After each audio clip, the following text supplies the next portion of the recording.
How's it going, guys? It's Mr. Lone Wolf, and today I've got number 6, I believe it is, in the top 10 trucks, my top 10 favourite trucks. And yeah, it's the Twin Steer. I do like this beast. I've liked it. When I first got it, I was a little bit put off by when you find it. They kind of set this truck up for failure, really, because you find it in Island Lake, where the mud is particularly trollish, especially when you actually just park and stop in the mud. You'll start to sink down in it. And especially when this thing didn't have full upgrades. I can't remember what tyres were on it, but yeah, it didn't have raised suspension, it didn't have the bigger tyres, etc. Most of you probably tried to drive it out, it wasn't having it, and because of what you'd probably learnt up to that point about trucks that don't have all-wheel drive, I kind of garaged it, left it for a bit, but eventually I found the upgrades for it, I stuck them on to give it a go, and yeah, I've kind of liked this thing ever since, to be honest. I do believe it's slightly underrated. I don't think it's quite as underrated as like the P16, but I do honestly believe that yeah, it's underrated. Some people certainly know what it's capable of and drive around in it. I mean, one of the benefits, the big thing that I think puts this on the list for me, I mean, it nails trees pretty nicely. I got caught on a tree. It happens quite often. I think it even happened with the P16, which ground clearance is never really an issue, just like that. The fact that it has a high-range gearbox, and it has those choices, the high-range or the off-road, for me makes it special enough to make this list. I like flying around in it. It's, as I said the other day, it's one of the biggest trucks that has the high-range gearbox and that. I can't even think of the next biggest truck that does, but I certainly think this is one of the largest, and yeah, because of that, obviously it makes a nice difference when you're motoring along. It's also quite nice how much horsepower and power in general this thing's got. Even then, when I was just going up the hill, I stuck it into high when I was still going pretty slow, all things considered, and it yeah, I've called this thing before a plank of horsepower, and it kind of is, really. Yeah, it's got a hell of a lot of power, and the fact that it has a gearbox that allows you to wind up to speed, I just enjoy it. If you need to fly somewhere, it certainly feels like you're motoring along, you're making good progress. And it's just, I don't know, there's something quite fun about driving it. Trying to go up this hill though, I got just to there, I kind of beached the middle a little bit. I got beyond the middle, but it ate all my power and it just started to wheel spin on there.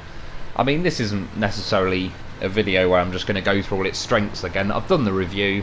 That's probably best to watch for all the different tests. This is just me flying around, messing around.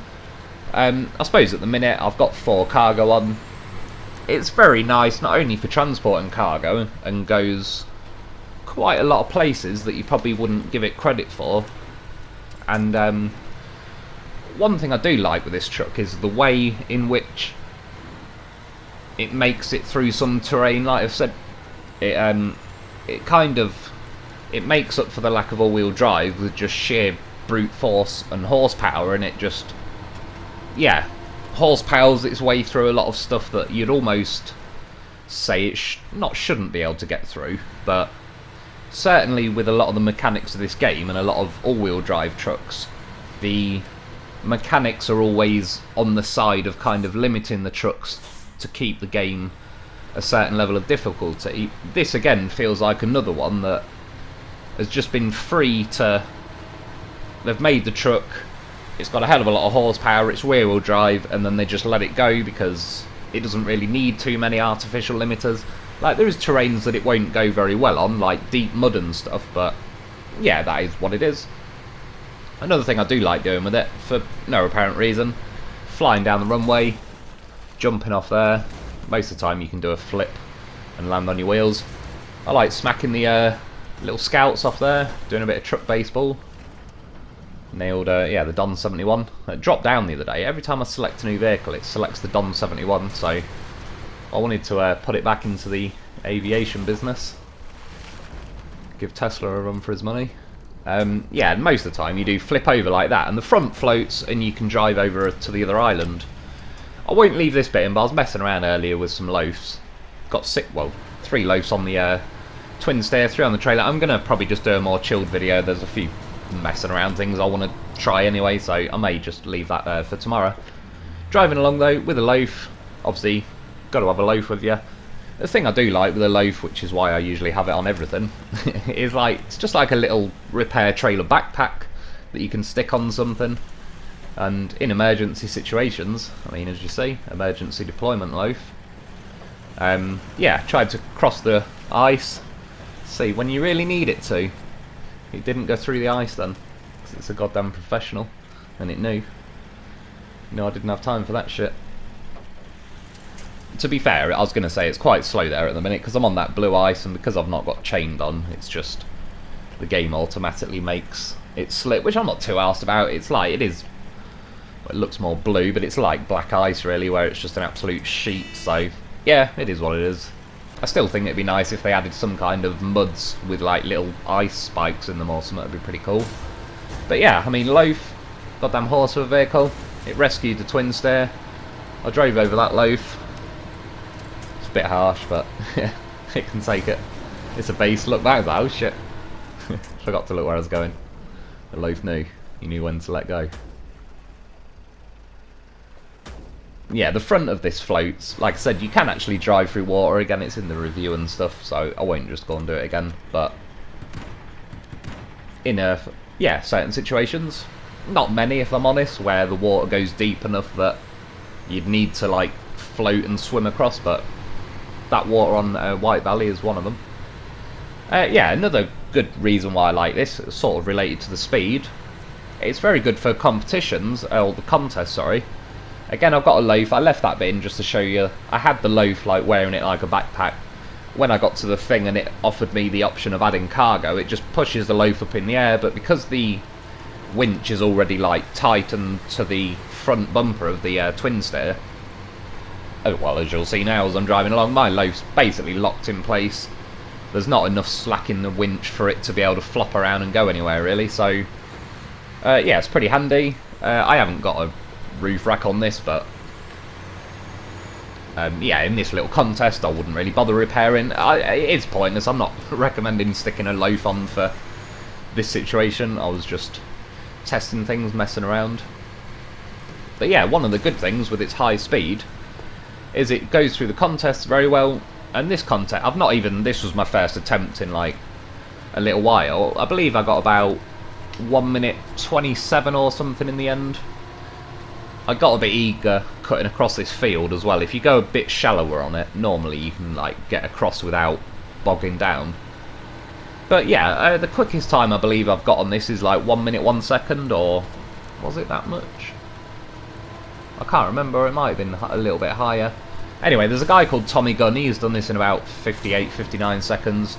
He's also done the what do you call it? Drowned Lands contest from the train station to the sawmill. By the way, just by chance, I ran over them pumpkins on my way, and I got yeah, a trophy. Once a farmer, always a farmer, or something. You got to smash 500 pumpkins, so that's another one ticked off the list.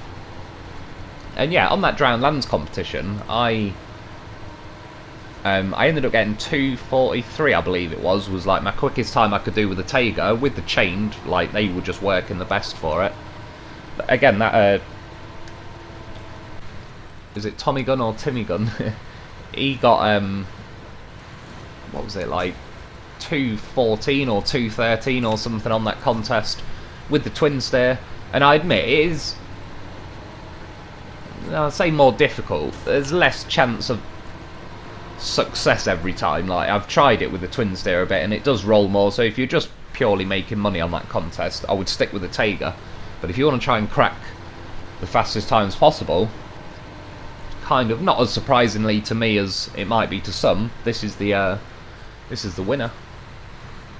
And you see, again, I just brought it for a little lap on Lake Coved, heading towards the train station. I won't leave it all in, but that's one thing.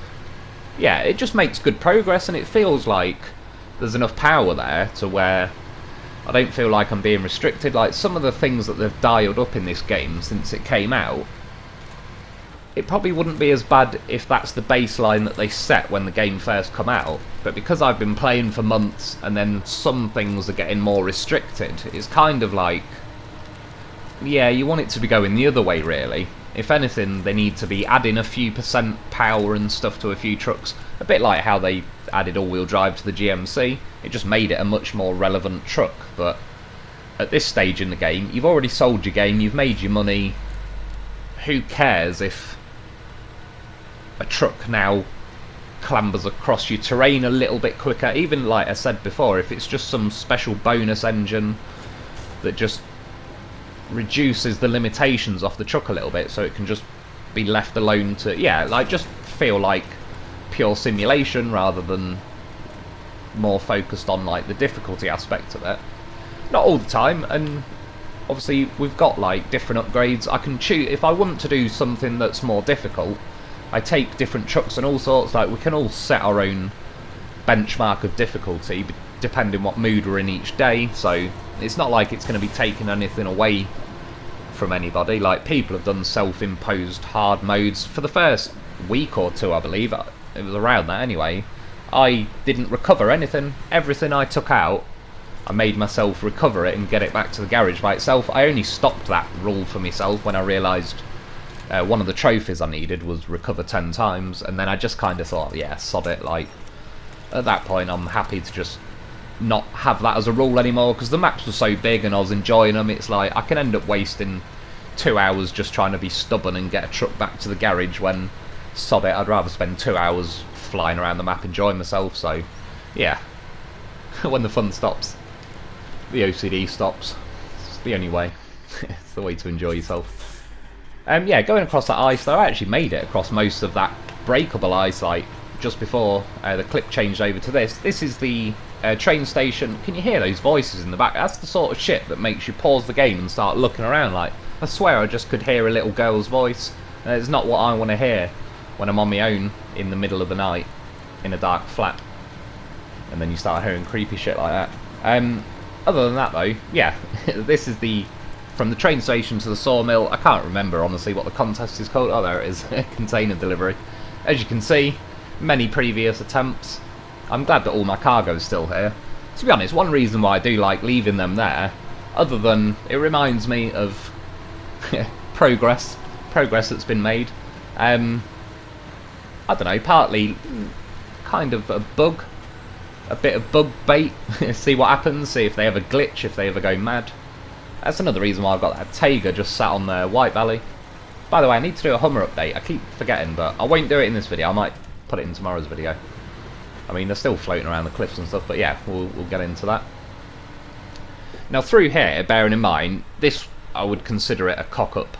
I didn't kind of punch through smoothly enough. Sometimes you can go a bit more to the left. That's obviously for you guys to test out if you're even interested in trying to get a fast time on here. But as you'll see when I get to the end of this, I believe I got like 2 minutes 51, which is only 8 seconds slower than my fastest ever Taiga time.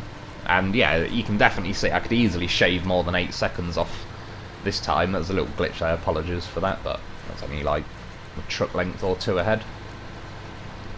And yeah, I mean, this is what I like about it as well. It's got pretty big tyres. The 63-inch change, you've got muds, off-roads I believe. I'm not sure if it has got a highway. It might have, I just can't remember off the top of my head. I don't really care if I'm honest, because I never really use them. But yeah, they're pretty decently sized tyres. So just little things like, if there's a tree laying in the road, this thing will drive over it a hell of a lot easier than, say, a step toe that's got like 42-inch tyres or whatever. These are like nearly 1.5 times the size of a lot of tyres you get. I also believe there is an option to have twin rear tyres, but I go for these single chained. And that's just my personal preference. I prefer chained as a kind of fit them and forget them, and they work on every map. I don't believe I've ever found anywhere that I can't get in chained that I would be able to in any other tyre.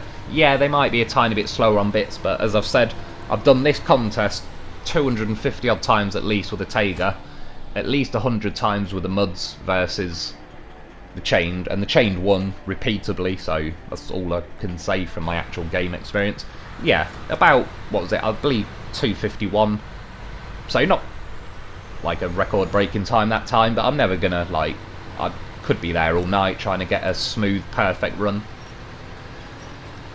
Yeah, another thing I do like about it, but it's also one thing that I don't like about it, and it does keep it a little bit further down the list, is that you can't connect any trailers to it. And in its defence, it is kind of its own trailer. I can carry 4 cargo on it, so it's kind of like a ramped flatbed, but to be honest, I used to understand like you can recover your vehicle but you can't recover trailers. If I'm honest, by now I'd rather just recover trailers, because sometimes when I want to complete a mission, I just want to fly there, grab what I've got to grab, drop it off at the mission and I'm done, and then I'd rather just be like, okay, I'll hit recover, jump back to the garage and I'm off doing something else.